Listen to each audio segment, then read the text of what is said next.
ये माँ विश्वेश्वरी का मंदिर है, ब्रह्मऋषि आश्रम विराटनगर में। भगवान गणपति वक्रतुंड महाकाय कोटि सूर्य समप्रभा निर्विघ्नं कुरु मे देव सर्वकारेषु सर्वदा।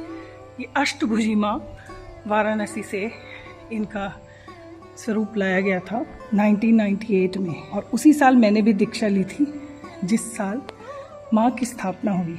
इसलिए माँ विश्वेश्वरी से मेरा एक अलग ही कनेक्शन है, संबंध है। और मुझे आज भी याद है, यहाँ सीढ़ियों पर खड़े होकर यहाँ पास में ही गुरुदेव मुझसे प्रश्न कर रहे थे कि तुम इस रास्ते पर क्यों चलना चाहती हो।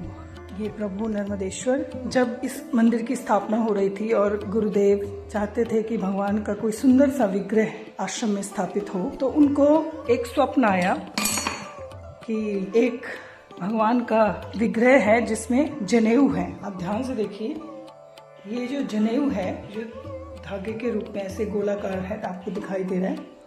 ये परमाराध्य गुरुदेव के स्वप्न में आया और उन्होंने फिर जहाँ भगवान के स्वरूप को प्राप्त किया जाता है नर्मदा तट पर, वहाँ बहुत सारे गोलाकार नर्मदेश्वर भगवान विराजित होते हैं जिनको आप वहाँ से खरीद सकते हैं। और ये कोई सामान्य पत्थर नहीं है। नर्मदा जी के अंदर बहुत बड़े बड़े व्हर्लपूल होते हैं जहाँ पानी बहुत तेज घूमता है। तो उसी करंट में जब कोई पत्थर आ जाता है तो वो गोल गोल घूमता है। कितने साल घूमता है? 100 साल, 200 साल, 300 साल, हजारों सालों तक घूमता रहता है। और फिर एक दिन वो उस करंट से बाहर आ जाता है, तो फिर उसे लोग उठा कर ले जाते हैं, इकट्ठा करते हैं और उसे पॉलिश करते हैं, साफ करते हैं।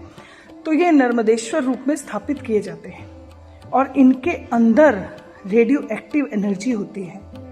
जैसे आप इनका स्पर्श करते हैं, इन पर जल चढ़ाते हैं, तो उसी वाइब्रेशन से, उसी अनुभव से आपके अंदर शक्ति का संचार होता है, सुखद शक्ति का संचार। शिवलिंग पर जल चढ़ाना केवल मात्र एक रिचुअल नहीं है। आपके अंदर जो शिव बैठे हुए हैं और ये जो ऊर्जा से प्रकट हुए भगवान के स्वरूप में जो शिव तत्व है, उन दोनों का आपस में कनेक्शन हो जाता है जैसे ही आप इस पर अभिषेक करते हैं। वो एक बड़ी डीप साइंस है, फिर कभी उस पर चर्चा करेंगे। परमाराध्य गुरुदेव के ही करकमलों से मुझे भगवान का ये स्वरूप प्राप्त हुआ था।